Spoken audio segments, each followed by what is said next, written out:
Friday. It is Friday, right? Uh, Afternoon, about just about 1:15 or so, I guess. And I'm here as usual in front of my computer. I might look up a few things while we're here. We'll see. We'll see where the conversation takes us to. What I'm thinking right now is about practice, the importance of practice. It's funny that I have so many friends in the non-duality community, non-duality circles that frown upon that word practice, that we don't need to practice to have an awakening or to hit that awakened state. And my own thoughts are along the same lines as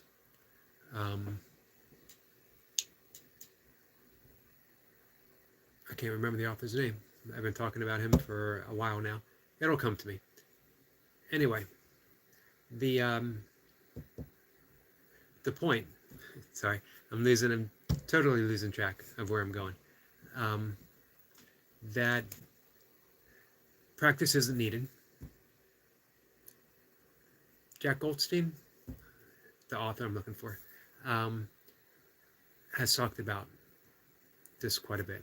That he agrees you don't need to practice to be awakened. However, practice makes you accident prone. So I think the original quote was, you don't need to meditate for an awakening to happen. However, meditation makes you accident prone. And I'm just going to put in an all-inclusive practice, because we practice meditation, we practice yoga, we practice the things that matter. And the funny thing is that what matters is the practice itself. Don't meditate to get enlightened. Don't meditate to have an awakening. Meditate to meditate, and then see what happens. It's much along the same lines as Bhagavad Gita, where Krishna tells Arjuna that you have the right to your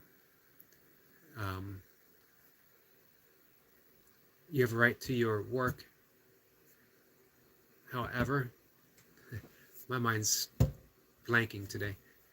You don't have the right to the fruits of your work. Surrender everything. Just do the practice. That's the important thing. That's sometimes hard for us to accept. We practice to get better at something, which is important, and that's how we get better. However, give yourself to the practice itself, and then allow those results to bear fruit, and they will. I know, I've been told, I love throwing in the Malcolm Gladstone 10,000 hour practice to master any particular skill. And I'm often told it's been somewhat debunked. And I'm not sure that he threw it out there as this is an absolute.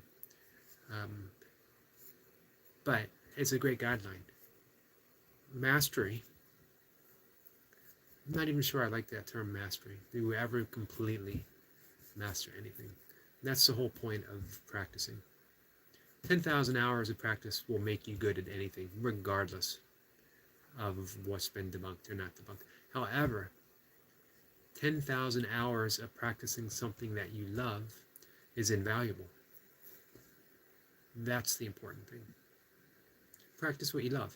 Fall in love with your practice.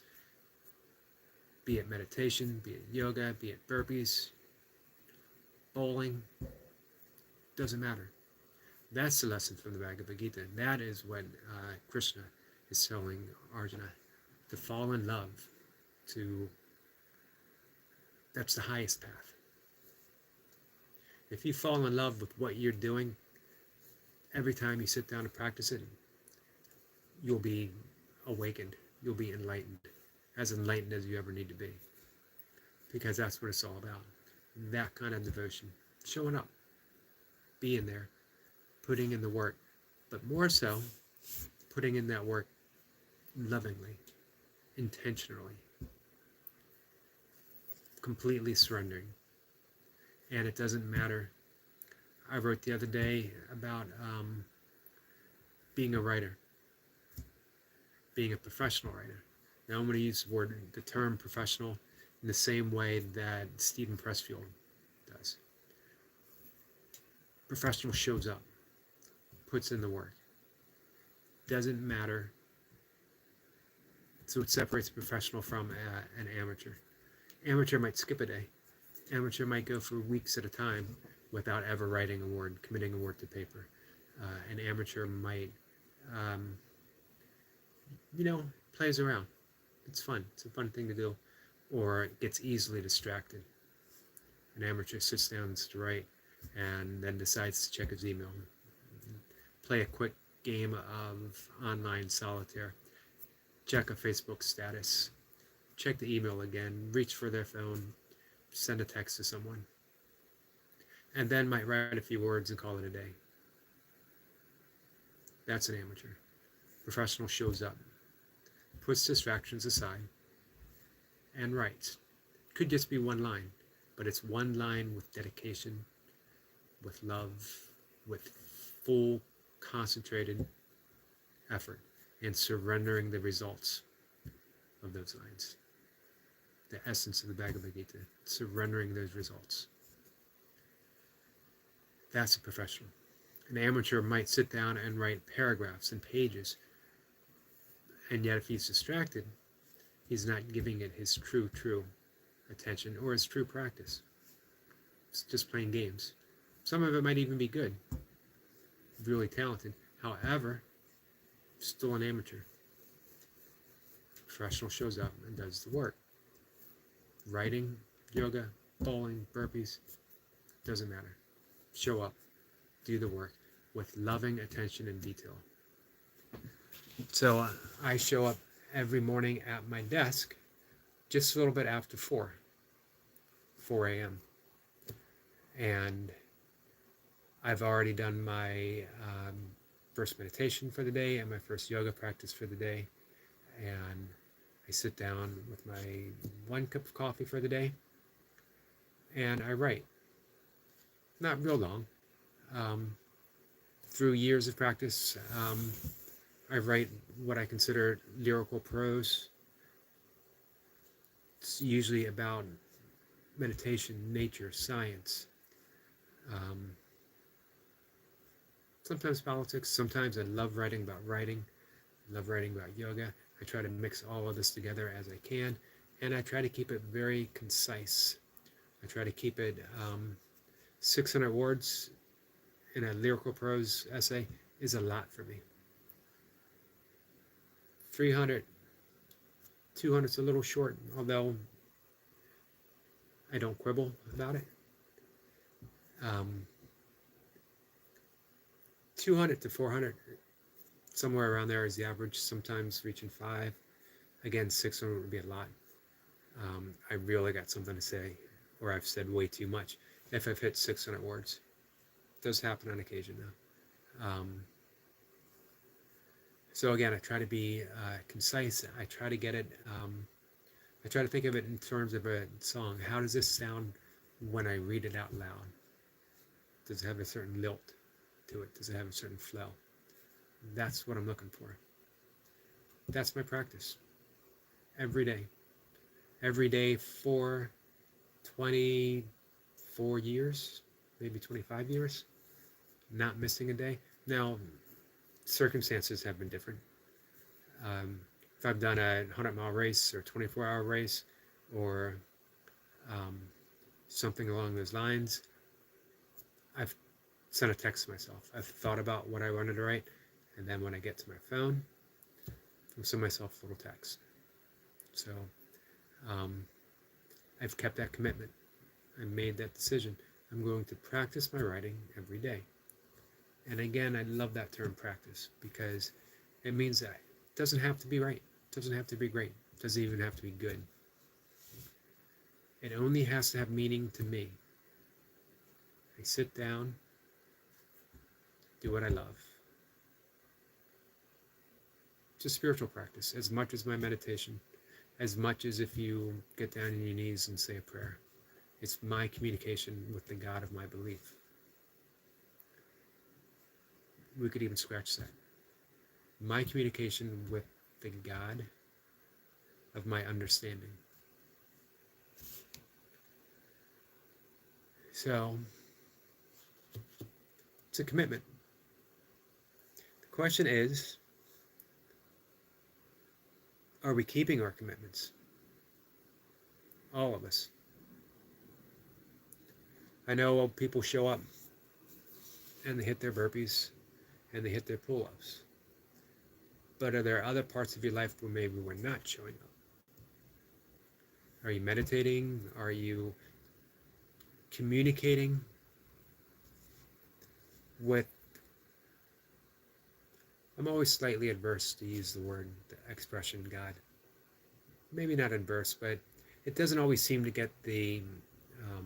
some people might dismiss it out of hand. Others might mock it. Others might take it to mean the God of their own beliefs that they were brought up within.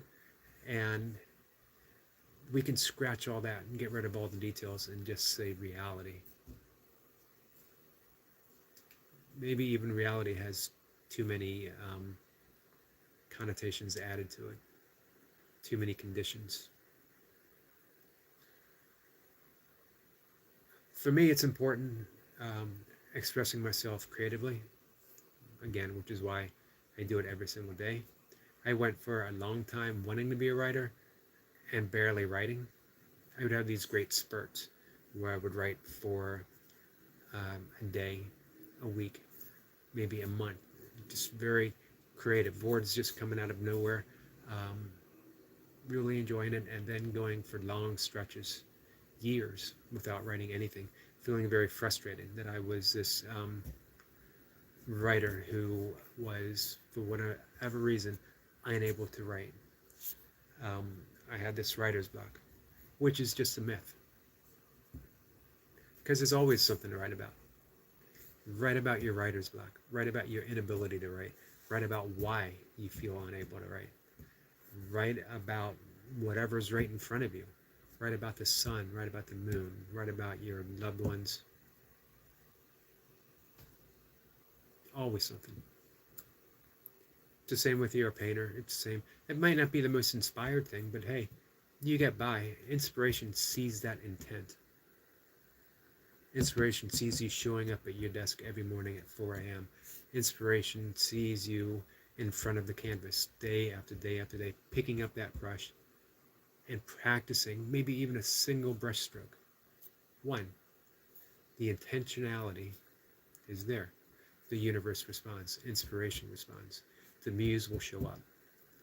You don't have to chase the muse, but you court the muse. You romance the muse. Inviting her in, inviting to show up at your hand, inviting her to show up on that blank canvas where she already exists, just waiting to become whatever you envision. It's a beautiful way of living your life. Be an artist. And I mean that to any single person who might happen upon this video. Be an artist. And the beautiful thing is you get to pick your medium. Be an artist of meditation. Be an artist of poetry. Be an artist of writing short fiction, of bowling, of burpees, of pull-ups. Approach your life as if this is the greatest moment of creation, that you are issuing forth your own big bang from the singularity of your existence. You are coming forth with a creative expression unmatched in the entire history of the cosmos. Because it is. You came from creation itself, and it didn't stop. Creation didn't hit the brakes and say, oh, there's air. This is as good as it gets. That would be depressing. That would be depressing for all of us. The universe exploded from that singularity and kept going. The amazing thing to me is that space and time didn't exist before the Big Bang. There was absolute nothing. There was no space. There was no time. And the universe created space and time as it was expanding, as it was needed. Now here's the thing. You are the universe. You're still expanding. You're part of that great expansion. The greatest creation in the world, from the infinitely tiniest, almost invisible particle, condensed energy, springing forth, exploding, becoming the universe, making you. How many billions and billions of years did it take the universe to create you? Actually took an instant, because you came into existence. Every single element of your body, every single particle that you made of, every single atom that you made of, came from that moment. You're an ongoing work of art. How can you not be expressive? So find that means of expression. Be an artist in every single thing you do. Practice your art. I like to think that the universe is still practicing, still getting it just right, making adjustments as we go. So for me, it's all practice. And that's a wonderful thing, because it allows me to make mistakes constantly. I remember reading an interview with the Dalai Lama, and he talked about how he practices meditation, and I thought, so here's a guy who is the 14th reincarnated Dalai Lama, thousands of years of birth and rebirth, meditating each and every time, came into this one life, and it was immediately, as a toddler, taught how to meditate. And here he was in his 70s when I read this interview, I guess, and he says he's still practicing meditation. That certainly lets me off the hook. I've only been doing it for 30 years. And it's the same with my writing. It's a practice. It's the same with my yoga. It's a practice. Burpees. It's a practice. Here, having this conversation, it's part of my practice. This conversation right here, it's a spiritual pursuit. I'm trying to take whatever words float into my head, put them out there, as artfully as I can, as spontaneously as able. Nothing's planned. This is a work of art. I'm not saying it's a great work of art, or even a very good work of art. It doesn't have to be. It just has to be creative. And anyone shows up and they participate, two artists join together. We're creating something together. That's why I always look forward when someone pops in, even just to say hi. Even if someone pops in to troll me, it's part of the art. What do I make of that? I'm often told to ignore it. And some I do, because it's just ridiculous. But others, hey, if you come here to troll me and you're creative, we got something going on. We're going to work with it. My friend Destiny Forever Walks is here. Forever Walks PhD. Grand Friday, Eric. And how are you? Happy Friday. We have chapters, books on top of books within us from our life experiences and from the lessons we've learned throughout our lives, yes or past. I agree 100%. We are unfolding chapters. Let's see. I can't actually make out the name. You need some good home-cooked meals. Every single one of my meal is home-cooked. Pasta and milk. And no to the milk, as I'm a vegan. You look malnourished. That's an interesting assessment. What would nourished look like? 30 pounds overweight. You could visit one of my burpee videos where I'm working out. I have some pretty decent energy. I get quite a bit done in the course of a day. And I'm certainly happy for your mom. That's it's a pretty great accomplishment. as Destiny Forever Walks PhD would. Um, so, as Destiny can assess, PhD is a wonderful accomplishment. Um, let's see, and I'd say a couple more pounds wouldn't hurt you. Um, you know what? Honestly, it might, because the one, you don't, very little of my life and my lifestyle. Uh, one, as a semi-retired ultra runner, you don't want to carry too much weight. For health reasons, I'm 58 years old. I don't want to carry too much weight. It's better to be slightly underweight health-wise than a little overweight health-wise. Anyway, I do appreciate the comments. Liked and subbed. I appreciate that as well, my friend. And again, it's an interesting assessment. We're so used to seeing this is how someone should look, this is how someone should be. But for my life, for everything that I do, this is probably the perfect weight for me. That would be like somebody come along and saying, you know what, you could use a little more hair. I would be 100% in agreement with that. But this is what you get. You know, I look as I look, as we all do, and we should be happy with that. We should be able to look at ourselves and, be honest in the assessment. We do our best.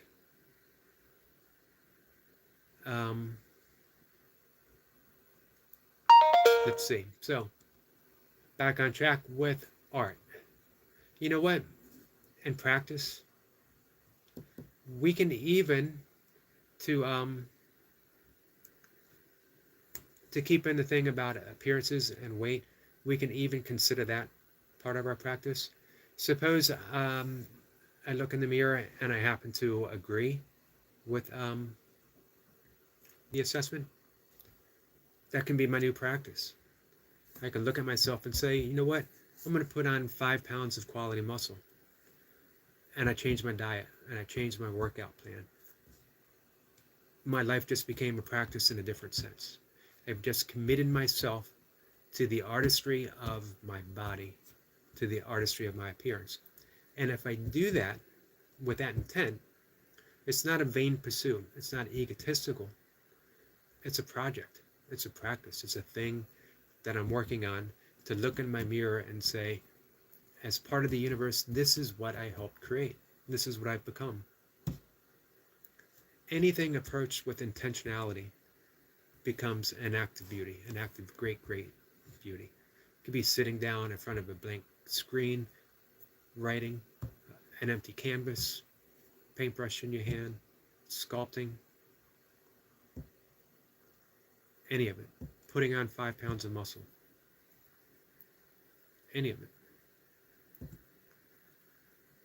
So I keep that in mind when I practice my yoga, when I write every morning. You know, if you think of it in terms of Zen, brewing a cup of coffee becomes a great act of beauty, a single act of beauty, especially when you think the entire universe had to cooperate for that single cup of coffee to be made. From the coffee trees in Brazil, to the ones who pick the coffee beans, to the ones who process that, then grind it, to ship it, farmers, to the person that sells it to you. That whole unending stream, all a creative process for that single cup of coffee to show up at my desk every morning. How much more beautiful can life get than that? Cup of coffee from the absolute to my desk. And then I sit here and I look at my empty screen, 4 a.m., and I get ready to write. Whatever comes, all spontaneous. So I do appreciate the comment, uh, although it was slightly weirdly worded, but I do appreciate it. And again, anyone showing up to say anything is part of the experience, part of the journey.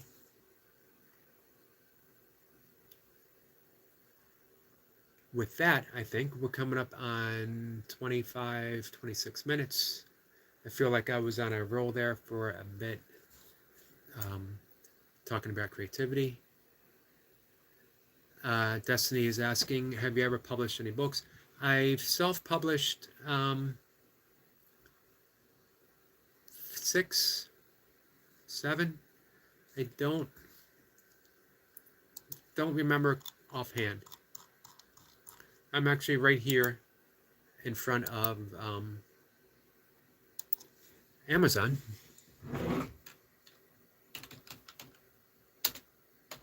And I'm going to commit an extremely vain act of putting in my name.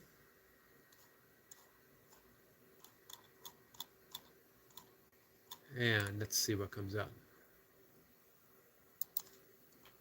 It would be very helpful if I spelled my name correctly.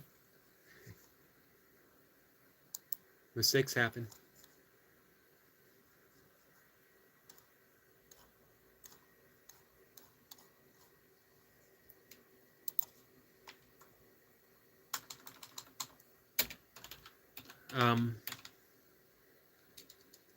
Yep, all self-published.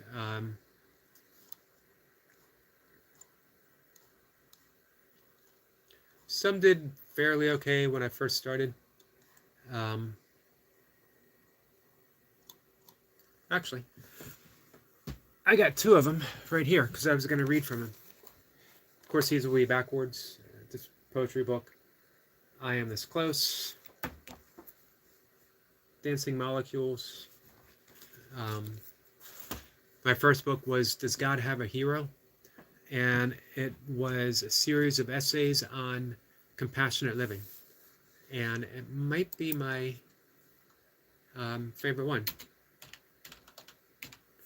I wrote that in 1999, maybe 98, and then published it in 2000.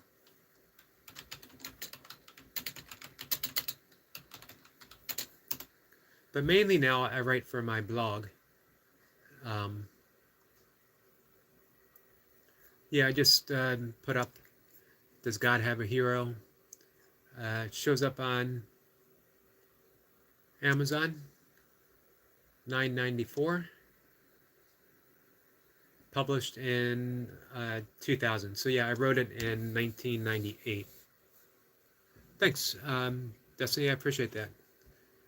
I think the last 2 books I published were in 2018. I did a little reinterpretation of the Tao Te Ching for distance runners, and then I put together a little book of non-duality writings that I've done. I don't have plans on doing a book again anytime soon, although I wrote a lot of lyrical prose during my last few months as a caregiver for my father as he was dying.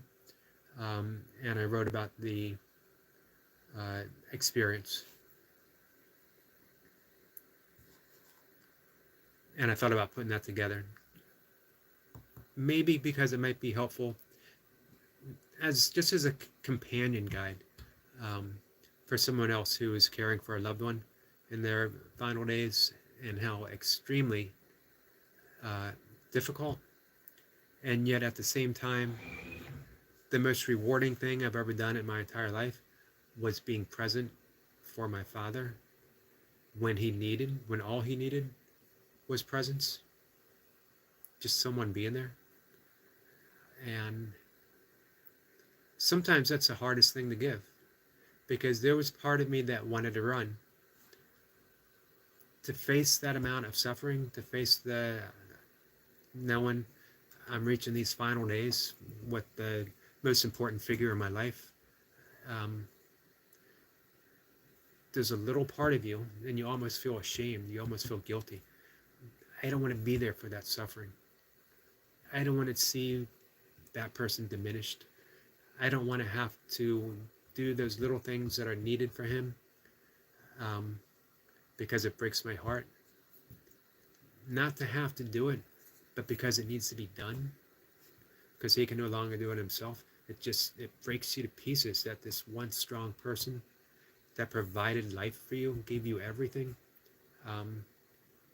can now no longer do that. And at the very same things that make you want to run,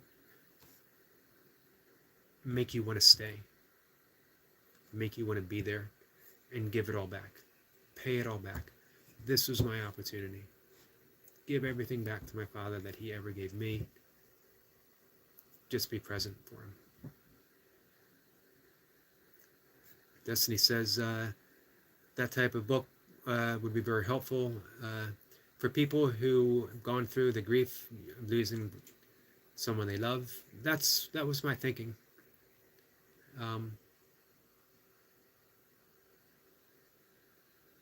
It is what it is. Hey, Lewis, how are you? Saying here, Eric. Eric is a man. Can work out for hours. I'd like to see you do anything close to that. To what Eric does. Hope you have a good day, sir. Hey, thank you for that, Lewis. I appreciate that.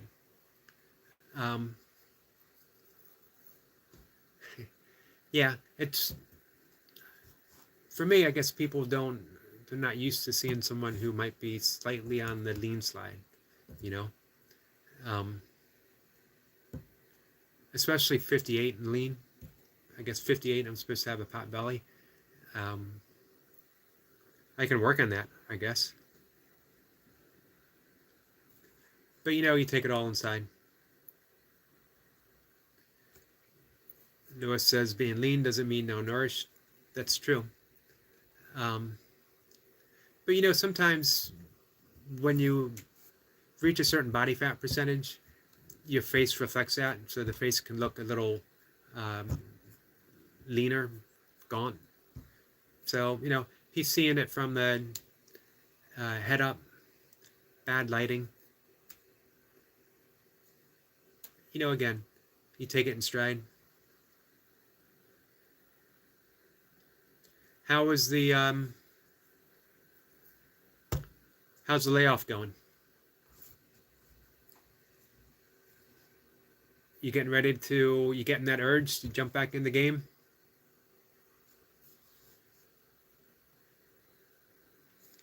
So, Destiny, I do agree with you.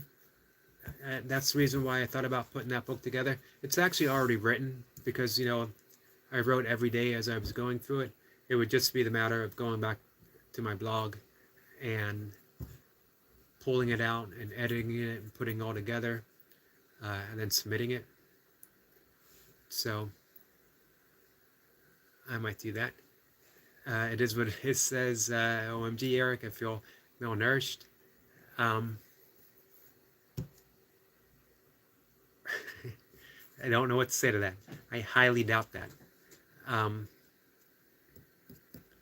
am looking forward to seeing you back in the game, hitting the reps again. Actually, you know what I'm looking forward to is seeing your transformation, because I didn't get to see it. Speaking of transformations, Hulk076, Joe, good morning, brother, is here. And if you guys are not watching Hulk, you're missing out on a truly incredible transformation. This is a man who did burpees every single day. He set his goal, Navy SEALs, 30 days. He hit 30 and said, you know what? I'm going to keep going. What's your weight loss total at now, Hawk? I believe a video maybe a month or so ago, and you were down Was it 45? Was it 55? I don't remember. But it's impressive.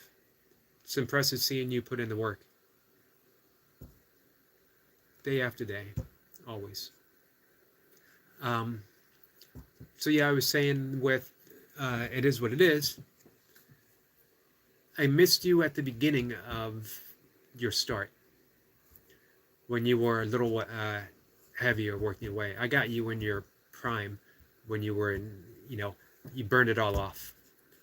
So I'm actually looking forward to seeing you make that transition from off season to in season. Hawk says 54 pounds in 10 months. Absolutely amazing.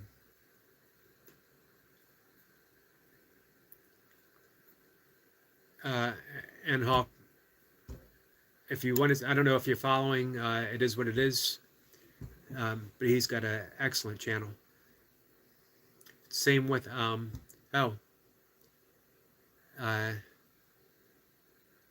Is What It Is says you will not recognize me as Mr. Five Pump, that's for sure, Eric.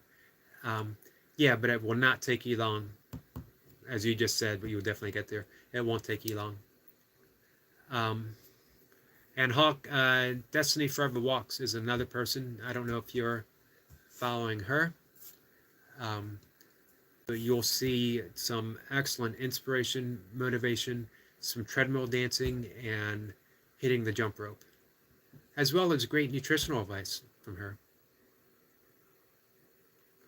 I'm fortunate in the friends that show up here have such diverse outlooks and training practices and goals.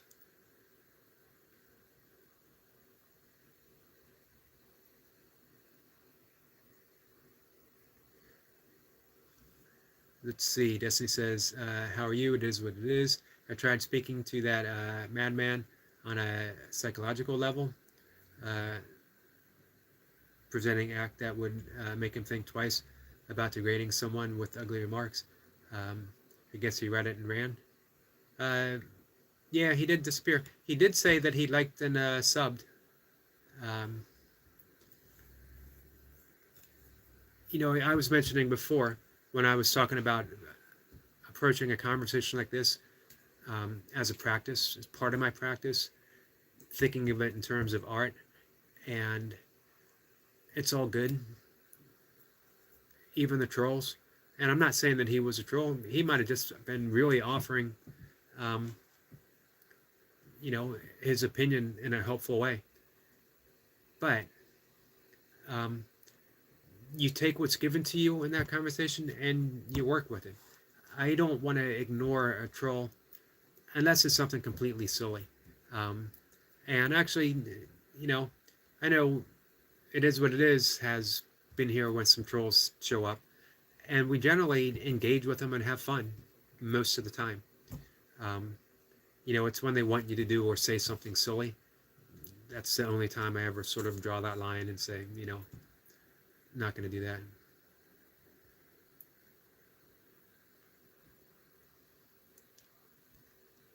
Destiny is saying hello to Hawk and happy Friday, and It Is What It Is saying that he's doing good, enjoying life, and yeah, that guy took off. He didn't want the smoke. Appreciate my friends coming to my defense. Always good to have someone have you back.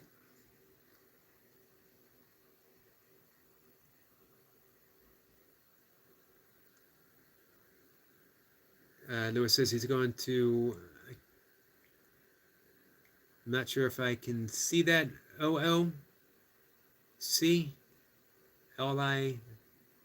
having a hard time, I'm squinting at it. Well, dessert season has started.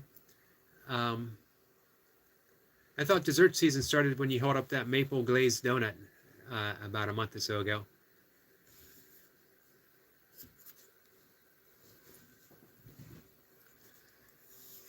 So I guess if this is November, 2 more months of off season for It Is What It Is, and then hitting the burpee mat. Again, that will be exciting. Just seeing someone Um, Getting the reps in, starting where you are, wherever it is, and then that end result of when you're hitting those 5 pumps like they're going out of style. Um,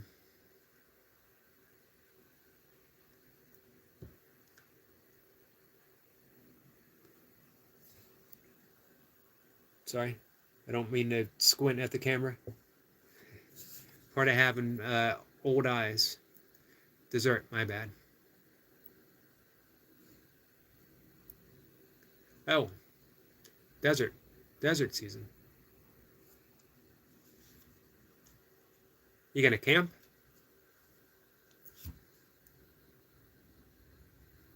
I absolutely love the desert myself. Um, I honeymooned in Sedona, and we traveled all. Oh, you're gonna do some four-wheeling, or actually, I guess the Yamaha, that would be a dirt bike. Um, awesome, man. There's something magical about the desert, about it all. Deep forest, mountains. I actually wrote about mountains this morning.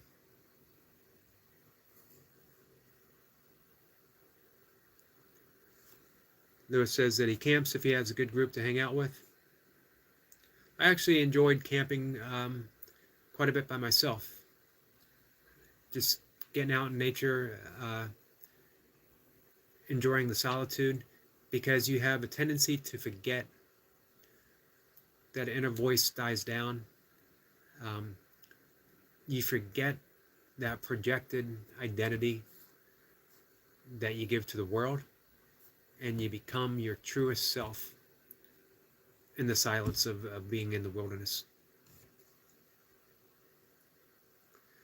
So, all right, guys, I think we're going to wrap it up. I hit coming up on 45 minutes soon. It is what it is. Says I would actually love to do that, camping out by myself. It must be a different feeling. Yeah, it really is. You get this feeling of self-reliance. You get this, and again, that inner voice quiets down, and on the deepest, innermost level, you are communicating with nature, and not just external nature. You are communicating with your internal nature. The two actually meet. Absolutely amazing experience, and especially so, I would think, in the desert, because it's that silence is really profound. In the woods, I've always camped in the woods and in the mountains. Um, there's more sounds, there's more noise. The desert is silent, especially at night. Destiny says, one-on-one with Mother Gaia and nature, no better place to be. I definitely agree. So, Lewis, I appreciate you popping in. Have fun this weekend. If it's this weekend that you're heading out to camp, be safe and enjoy it, or heading out into the desert and riding the dirt bike. Thanks, Destiny, Hawk, Madman, you too. I appreciate it all. You guys have a good day. Have a good weekend. And I'll see you tomorrow morning for some burpees. Take care, guys.